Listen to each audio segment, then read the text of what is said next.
Notre choix du soir. Dans le cadre d'une soirée spéciale, un documentaire décortique les jeux de pouvoir, les alliances et les menaces de ce pays, sur France 2 à 21h. Le Monde, 1er février 2018 à 17h45, mis à jour le 1er février 2018 à 18h43.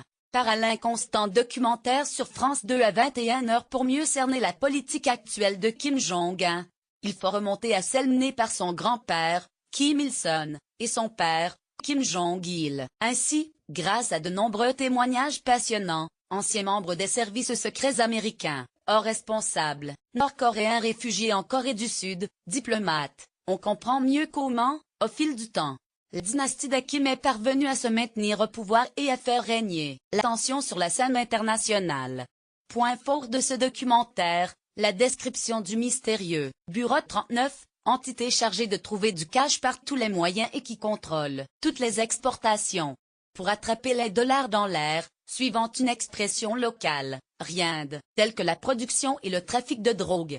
Ainsi, au milieu des années 1960, les villages de montagne se sont lancés dans la culture massive du pavot, ingrédient de base pour l'opium et l'héroïne.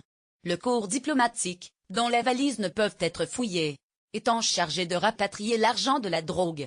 Désormais, le Bureau 39 se concentre sur la méthamphétamine. Les gains de ce trafic à grande échelle se montent à des milliards de dollars. 20 à 25 bombes. Autre temps fort, les témoignages de Robert Carlin et Siegfried Ecker, deux des meilleurs spécialistes mondiaux du nucléaire militaire, invités, en novembre 2010, à visiter le site de Yongbyon. Ils se souviennent encore de leur sidération lorsque les responsables nord-coréens leur montrèrent des centaines de centrifugeuses en action. Il y avait de quoi construire 20 à 25 bombes atomiques. Les risques d'un conflit nucléaire sont-ils plus grands aujourd'hui qu'à l'époque de la guerre froide entre Moscou et Washington? Selon plusieurs témoins, la réponse est positive. Corée du Nord, la dictature de la bombe. Dan Lusowarne Stéphane Maslin, France, 2018, 90 000.